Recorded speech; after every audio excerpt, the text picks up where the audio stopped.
to be part of something that everybody learns about in history? When they went to school, they never took up that. They never took that. Really? Joseph, would you take I had up? a little bit of it, but my mom didn't. They really didn't go into it. Nah. Wow, I took a whole U.S. history class, and they went over the whole thing. They knew it from me, but they never took that history. Not that They never took up the World War II. Okay, so because I know about it from going to school, what is it like to know that you're part of history? You're in history books. Not your name, but things that happened that day. History happened because of you. Well, we didn't know we were making history. I know, but now thinking about it, thinking about what happened, I what never you did, pay enough. I don't pay attention to it. I had to figure I was drafted. I had a job to do, and I did it. Whatever I could do, the best I could. But now there's Memorial Day. There are other things to not to memorialize, but to celebrate what you did. How do those days feel for you? They're very bad for me because they bring back a lot of memories. You know, I saw a lot. I can't say all I saw, Right. but it's a solemn holiday for me. So it's Not a like- happy holiday. So it's not pride. You don't feel pride on a day like that. Well, I'm proud that I was an American soldier, and I was in the Army. That you can never take away from me. No. See here, I wear a shirt. Well, I don't want a shirt. My granddaughter, she buys me T-shirts all about Army and veterans and all that stuff. I wear them because she bought them for me. Mm-hmm. But I don't like I enjoy the holiday. My father was born on Memorial Day. Mm-hmm. We celebrate my father's birthday on Memorial Day. So, okay, so you had to go clean up the mess that everybody else messed. We did. Was there more, or did you go home after that? No. Okay, all right, keep going. Well, I never went back to the beach, no more. Uh-huh. After that, we went through, after St. Lo, we took, you'll see, I got my discharge to tell you, Ardennes. We took over the Ardennes territory. It used to be hedgerows, the French. I don't know what the hell they planted there, but the hedgerows. We had to jump over every hedgerow and then fight. Get another hedgerow and fight. Like person to person fight? Yeah, hand-to-hand combat. Sometimes, not all the time. I know, but that's really scary. Yeah, we always had to have fixed bayonets on our rifle. We had what they call a fixed bayonet on the rifle. How do you think about wars now? Because they're not fought that way anymore. Wars that happen now, they're not fought the way you fought, hand to hand. They don't fight? Well, Now. we have the infantry now. Yeah, but I mean, a lot of it is like computers. Oh, that desert warfare, and- you mean? Yeah. So. I know. I'm glad I'm not in that. Oh. Because they use these bombs, they blow up everything. Guys are coming home with one leg, one arm. Yeah. We didn't have that. If we did it, you either got killed or you got wounded, that's all. Yeah. Because we small arms fire, 30 caliber. We had a 30 caliber rifle. The Germans had a 31 caliber. But theirs was one shot. They'd fire, boom, you have to load another one. We had 8. We had a Garand rifle. We used to put a clip in there and fire 8 shots. We had an semi-automatic rifle, and the Germans were always trying to steal our rifle. When we would, every time we go to pick up our wounded, the rifles were gone. The Germans would take it. And but they couldn't shoot. They had no clips to put in. Yeah, exactly. See and we had a lousy clip. It was a steel clip. When you fire the 8th one, ping, it'll go out, and everybody wake up that night, ping. We knew he was out of ammunition. You had to put another one in. We should have made it of plastic. Yeah. See, I'm saying this now, but it was no joke at that time. No, I I know. It was serious. So after you went to this other city, what was it? What was the name of the city after St. Lo? After St. Lo Yeah, was at St. Lo, we had we were on our way to Paris. And how did they transport you? How did they transport you to Paris? You walk all the way. There is no transportation. That's- I was infantry. That's like 2 hours. That's like 2 hours 2 driving. days. Yeah. And we got to More walking for the person who it hurts. to my walk. my regiment. The 29th. Yeah, I was still with the 29th. We took over. We were getting ready to go into Paris. They stopped us. I said, that's it. Paris is declared open. Not a fire shot in Paris. The Germans surrendered. So they said, Patton is going in. I said, Patton? He's the armored. Never nowhere near us. So they pushed us off to the side of the road. We were ready to go in.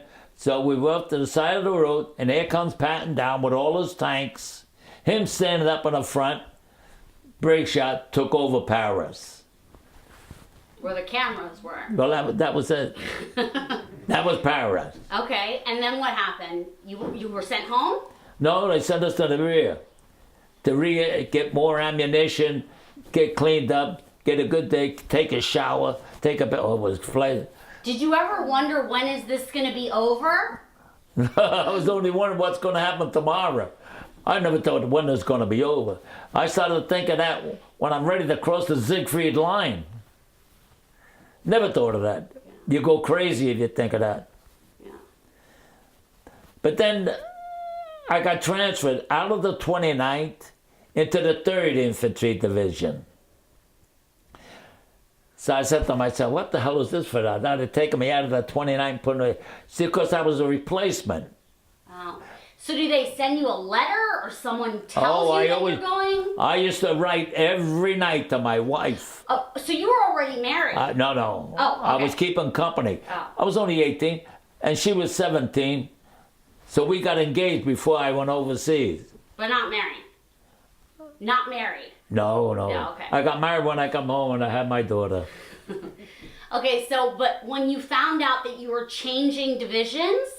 When you were changing divisions? Changed division. I was wondering why. But who told you you were changing? Well, our company commander. Oh, okay. You didn't get a letter? No, Okay. no. Nothing like that. They Okay. just told you, hey, Yeah. Here, you're you go being over transferred. You guys are being transferred. You get in this truck here. You're going to the 3rd Division. That's all. We got there. That's when I committed with Audie Murphy. He was with the 3rd. They finished their campaign in Italy, so they sent them to France. But I found out why. They said, we're going to make another invasion here. So we want you guys to make the invasion of Saint-Tropez. That's the French Riviera. So With Audie Murphy. So we got ready for that. And they told us what we had to do. We did a little training on the side. And they took us there. We walked to Saint-Tropez, Nice. And when we got there, there was a big stone wall there. So what the hell is it? So they said to us, you guys are going to scale the wall. So we said, how are you going to scale the wall? Rope ladder. You know, you grappling hook, you throw that and you climb up. Like medieval times. Yeah. And you carry what they call a Bangalore torpedo. What that is it's a pipe like this, but it's all full of ammunition. And you screw it on and you screw it up. Then you add another one until it gets that high. And you carry it up. And the next guy gives you another one. Lead man puts it up. When we get it to the top, they declared it open. I said, all that way. Never fired a shot. But they treated us very good. The Germans gave that up. They didn't want to destroy the Nice. So they gave us a red lapel to put on our lapel, a band. With a hotel, they gave us a hotel to go to. They said, if you guys drink and get drunk, was declared open, so we had the carte blanche, whatever we wanted there. And they said if you get drunk, the MPs are told to put you in the Jeep and bring you to the hotel and put you to bed. No, nothing wrong. Okay. You didn't do nothing wrong, no matter what you did. Well, that's what that happened there. After that, what happened there? We were there. I wasn't there too long. 2 3 days were there, and I was gone. They said we're gonna send you to somewhere else. Yeah, they were thinking. Well, you know, I had Ranger training too, because my basic training, I had to go to Fort Benning. So you were a badass. I took 2nd Ranger Battalion. You got the patch, right, Joseph? The Ranger patch. They gave me a patch to put up a Ranger Battalion. So I had to jump from a plane, 3 jumps. Can you imagine me? I got to jump out of a plane. I'm scared like hell. I had to get pushed out because you hook up. They hook you up. I mean, they hook you up on a C-47, and the sergeant says, "Next, out you go." But he says, "Hold your hand on him. When you still get out, count to 3 and pull it." So I'm holding on like this. I'm gonna hold on. 1, 2, 3, boom. I pull that. And this was when they were leaving you where? Fort Benning. Okay. That was Fort Benning, Georgia. Mm-hmm. Yeah. This was in training? Yeah. Okay. Well, that was in my training before all this happened. Mm-hmm. This was before I got here. Mm-hmm. So did you have to do that when you were overseas? Yeah. You did? Well, you had to do it when you were there? No, I never. No, I didn't jump out no plane. Okay. No. Okay. No, I was no more for that. Mm-hmm. Who the hell wanted that, boy? Okay, so after Nice, what happened after Nice? What the hell was our next exam? I just want to know how you ended up going home. Coming home? Yeah, how did you end up going home? Oh, well, I was in... Were you hurt? They were done with you? No, I never got wounded. Once. I got wounded once. We were going up to... on a convoy. Yeah, I was in the... First time I get into a truck. We're going up on a convoy. They're taking us up by truck. So... we're all lined up, and all of a sudden a German airplane come out of nowhere and starts strafing us. So we get abandoned ship, get out the truck. Getting out, boom, our truck gets hit. I get wounded in my right hand. So I get off, and they took me on the side. A aide man said to me, gets me to the lieutenant, says, take him to the hospital. Because they thought I was going to lose my hand. Mm-hmm. It was that bad? Well, a lot of blood, everything. Because I must have went like this or something, and the shrapnel caught me. See? At least it was in your hand, not in your face. I must have put my hand up. Yeah. Because I don't know. My objective was to get the hell off that truck. Right. Because they were going to shoot this guy. And then they treated you. Yeah, they rushed me to the hospital. There was 5 of us. Uh-huh. We went to the hospital. They took care of my hand. It was all bandaged up. I was in the hospital about 4 or 5 days. This lieutenant, he was an officer, I call him an officer, come out and says, gave us the Purple Heart for being wounded. So we were all laying in a ward, 5 of us, 1, 2, 3, 4, 5, and he throws the medal at them, like this. It was in our bed. So we said, what the hell, I picked it up, it was the Purple Heart. Oh. So we took it, but there was a sergeant was wounded too with us. He said, none of you guys accept that medal. I said, why not? He said, well, we're entitled to it. We got wounded. He said, no, you're entitled to it. I said, do you know what ward they put us in? There's the venereal disease ward, the VD ward. It must have been crowded.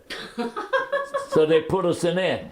And it was an insult Yeah. to us guys. Yeah. Me, we didn't know, but he knew. He was a sergeant. Yeah. He outranked all of us. So I refused the medal. And that gave me a lot of trouble. I never got the medal. I got the ribbon when I got discharged. So you'll see it on my, you'll see the Purple Heart ribbon on there. But I never get the, because as far as they know, I got the medal. You know, they said, but I never took actually the medal. So technically, you refused a Purple Heart. Not that I refused. I know, but you It's did. Yeah, Technically. yeah. Okay. Because they said, no, don't accept the medal. And he took them back. He took the 5 of them back. So I said, the hell. So that was it. Then I was discharged out of the hospital. They sent me to the 12th Corps. The Tomahawk strikes. The Tomahawk. I got the Tomahawk downstairs. Tomahawk strikes. You'll see it on the thing. It's a blue pitch with the Tomahawk. So it was. The highest. It was an ornament, or you were supposed to use it? No, I'm all finished fighting. Oh, okay. That was before. But well, that was after when I went into that. But I ended up 35 miles from Berlin in Oschersleben, Germany. We're getting ready to cross the Elbe River. This one all went through. We're getting ready. Eisenhower says, stop, the war is over. The Russians are going in to take over Berlin. So we pulled back and we had it easy. We were like on a bivouac. We were having, and our cook says, you guys go out and kill a deer. We'll have venison for dinner. So me, I can't see killing an animal. I didn't go. My other guys went, they killed a couple of deer, and we had venison. I didn't even like it. So you can refuse to answer if you don't want to answer. You can tell me you don't want to answer this. But did you kill anyone? Who, me? When? Did you? During this whole thing? Well, you mean before the war ended? Mm-hmm. I never counted how many I killed. But you did. Sure. And how looking back on that, how does that feel? Do you had to do it? Well, I'll tell you how it was. Before the last battle I went into, we had confession. And you know who heard my confession? Cardinal Spellman. He was up on the front line. So I don't want to tell you my confession, but I told him, Father, please forgive me for all the men I killed. He says, son, it's not that you killing them for you want to kill them. You gotta survive. He says, God will forgive you. And that was my confession to him. And he says to me, you're from New York. I said, yeah. He said, look, give me your address. I'll go see your mother and father. I said, Father, please don't go. I said, if they ever see you coming up the stairs, they'll have a heart there attack. was 4 of us in there. You'll give my mother a heart attack. He says, you know, you're right. He said, they'll see me coming up the stairs. I'm like, With heart 4 attack. of you, yeah. So when you went home, yeah. how did your brothers come at the same time? Oh, Were no. they already back? There was my oldest brother was home before me. Then I come home. Then my brother Petey come home, and my brother Carmine come home. So your Petey and Carmine, did you know that they were coming back, or you were waiting to see? Oh, sure. So you knew they made it. We met, sure. I know we went to meet them at the train station. Okay. The subway. Right. So how did you find out? Obviously, when you're fighting for your life, you're worried about you. When could you stop and think about your brothers? Every day. I used to write to my brother Dick every day, my brother Petey. But you didn't know how they were. Well, I had their APO, What's that? Army Post Office. Oh, okay. So I used to write to their address, and they used to get the mail. I met my brother Petey in Paris. By accident? No, Oh, you knew. the war was over for me. So, through correspondence, I told Petey I'm going to be in Paris. He says, so am I. He says, all right, I'll meet you at the... There was where Glenn Miller used to entertain us in Paris. I forget what they call it. I only know the Moulin Rouge. That's it. Well, anyway, I met my brother Petey in Paris, and I took him out. We went to the Folies Bergère. We saw the stage show, and then we went to the Hotel Republique in Paris. I don't know if the hotel was still there. I got pictures. You'll see them downstairs. You'll see the picture of my brother Petey. Have you, did you ever go back for an anniversary, or was that the only time you were there? No. Once my brother Pete had to go back. The war is still on. The war is still Just on. not there. It's not over yet. Oh, okay. When I met him. Yeah. So then he used to get scared. Germany used to send a buzz bomb over to London. Would bomb them every night. You'll hear a buzz in the air. We called it the buzz bomb. Buzz. And he would be frightened. He'd go under the bed. We were in the same room. I said, what are you doing, Pete? He said, there's an airplane. I said, no, Pete.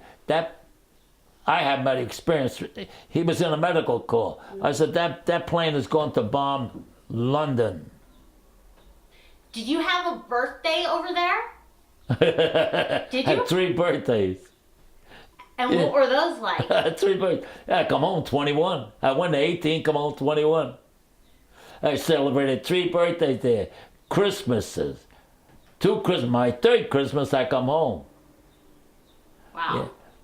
And I met my brother Dick, my oldest brother, in Austria. Wow. So have you been back there since? No. Would you want Oh, to? yeah. I've been to... well, I promised my wife when I got married, I'm going to take you all over where I was. I took her to Italy twice, to Greece, Turkey,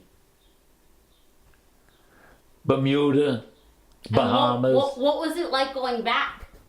What was it like going back? Who, me? Yeah. Was very...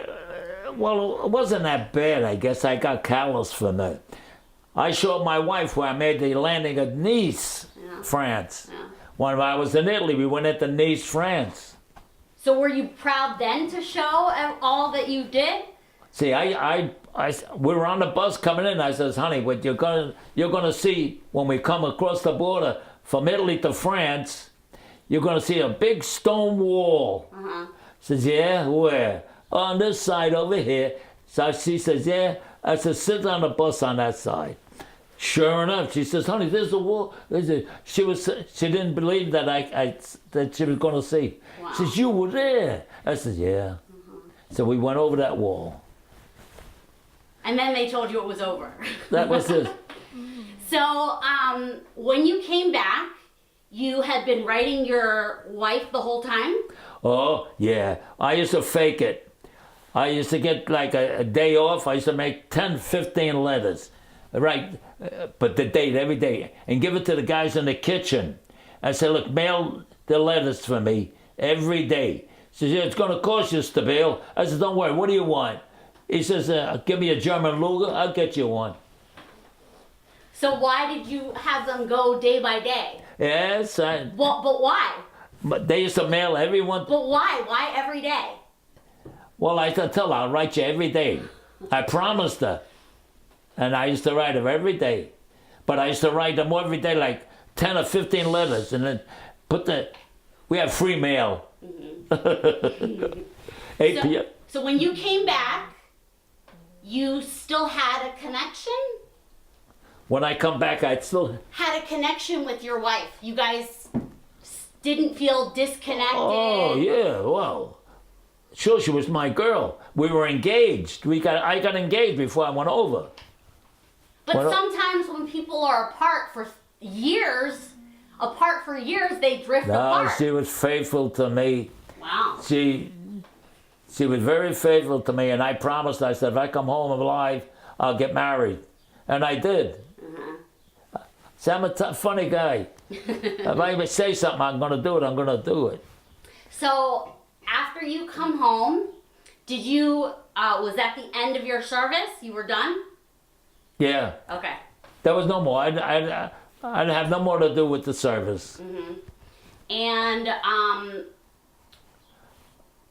you obviously had kids and stuff after that. What? You had after you got married. Did you have kids right away?